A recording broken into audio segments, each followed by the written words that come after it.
manifestation of my mind. Well, I'm sorry, it doesn't get off the ground here.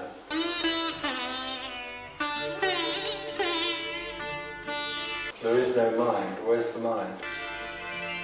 Janam tera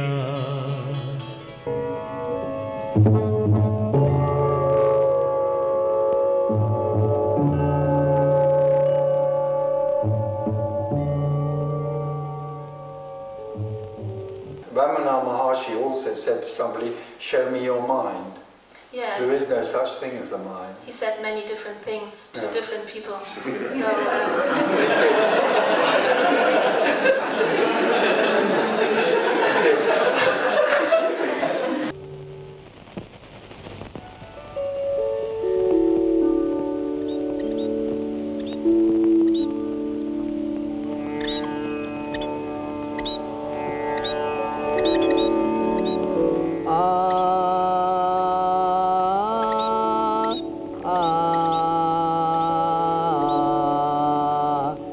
He told two people who came to him and said they'd just lost their son because he died, and they were really sad about that. Would they ever see their son again? He told them, yes, you'll see them when you go to heaven.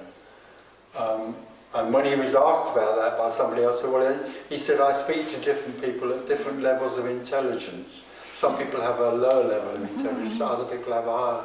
So I speak at their level. Yeah, have you ever heard anything much more arrogant than that?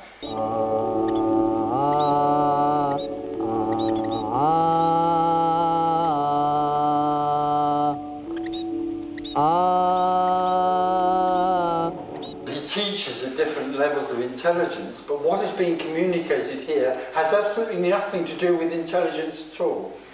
Childlike wonder doesn't need any sort of level of intelligence for there to be childlike wonder. It's only the seeking mind that thinks there are different levels of intelligence, and the higher and more cultured your intelligence is, the more likely you are to become enlightened. That's sheer arrogance and ignorance. Enlightenment has nothing to do with anyone or their intelligence.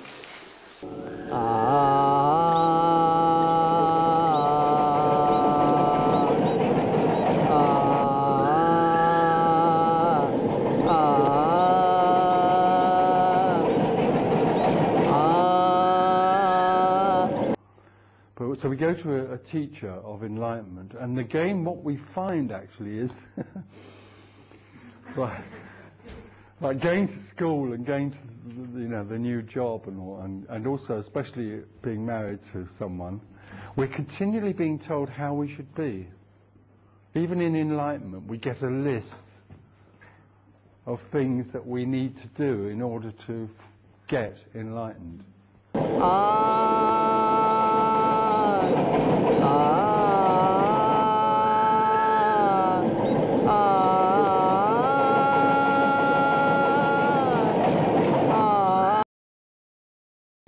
This is where we meet the teaching of imprisonment. Because the teaching of imprisonment is that I am enlightened, you can become enlightened. You are a separate person that can become enlightened. So if you do this and this and this, then you'll become enlightened. This is the teaching of imprisonment. It imprisons us in the treadmill, the prison of separate individuality with choice.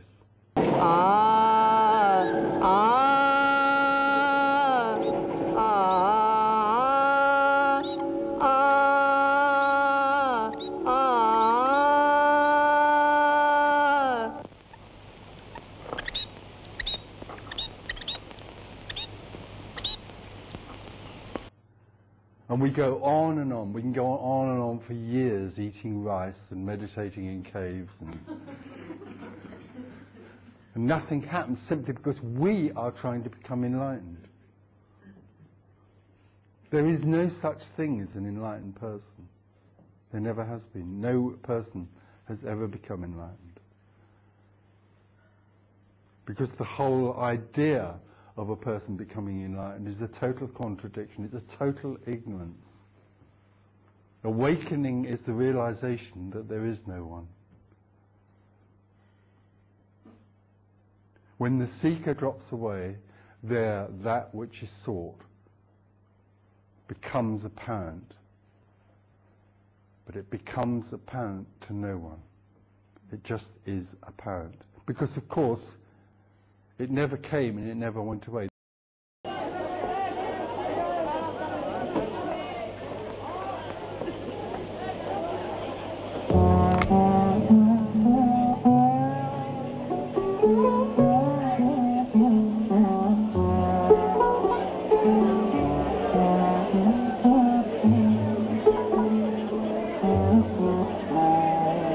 That which we seek is always present, is totally constant. That which we long for is already this. It just sits and watches us rushing around looking for it. The imaginary us. It is oneness. It is aliveness. It's nothing like the picture we have or the picture we're presented with about enlightenment.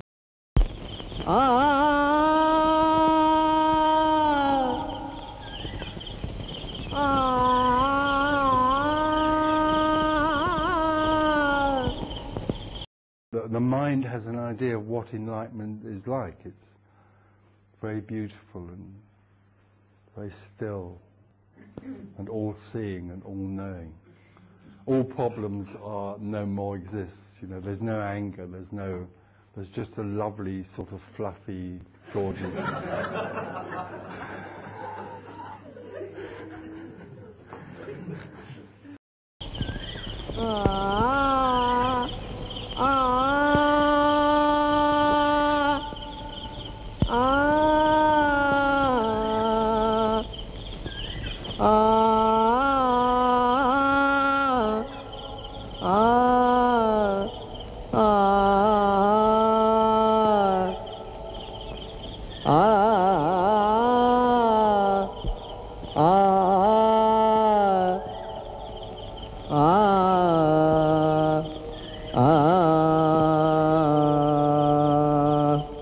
But when awakening happens, it's a total surprise.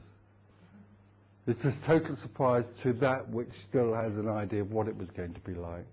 Awakening is totally natural and totally ordinary. Oneness, aliveness is totally natural, totally ordinary, and wonderful.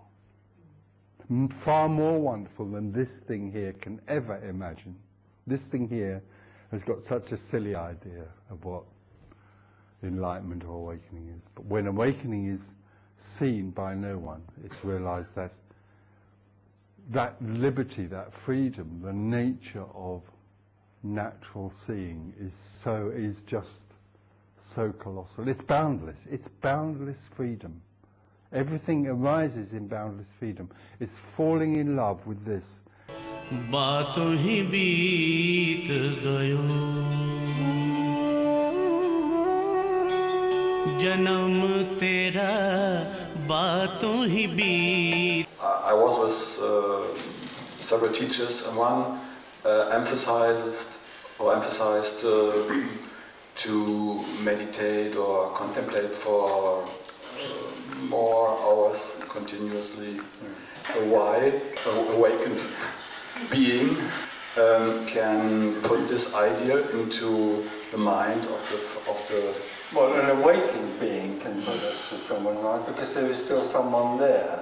In my terms, awakening means that there's still a me there. You know, in a state of let's call it a state of awakening. When the me is no longer there, when it collapses, it's quite apparent, but there is no one. So there wouldn't be any possibility of communicating to someone that they have a choice to meditate, because it is obvious that there is no one. Mm. So how can I communicate with no one? Mm. All teachings of becoming and recommendations of using a process are based on two misconceptions. One is that there's such a thing as a person with free will and choice, and the other one is that there's such a thing as a path or a journey towards something called enlightenment. Teaching of becoming is far more popular than this ever will be. Everybody wants to learn, as I said at the beginning of the meeting, the me wants to learn how to find fulfillment.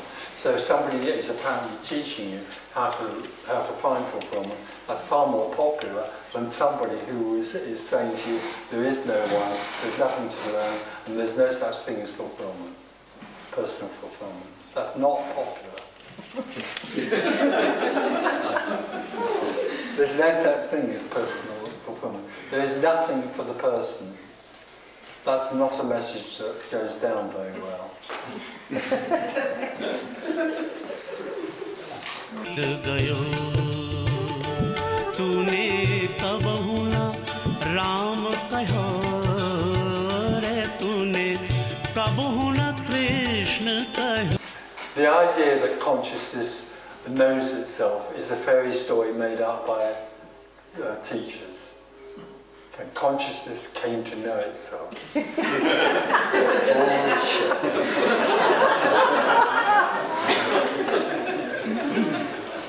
So the loss of consciousness is, let's say, is liberation. yes. Because consciousness is knowing, is awareness. When the me is no more, there is nothing that knows and nothing that is aware. All there is what is and isn't.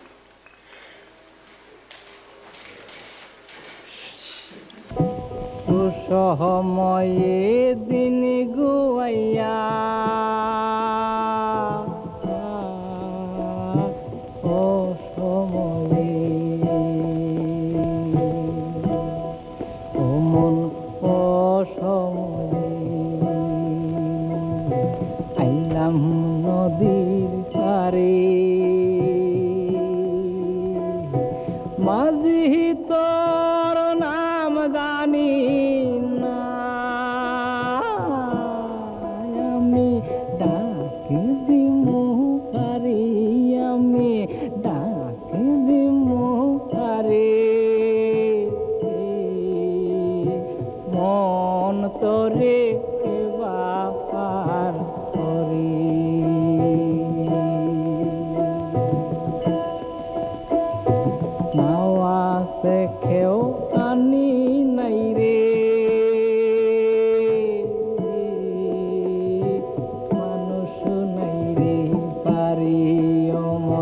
Manushu naire pari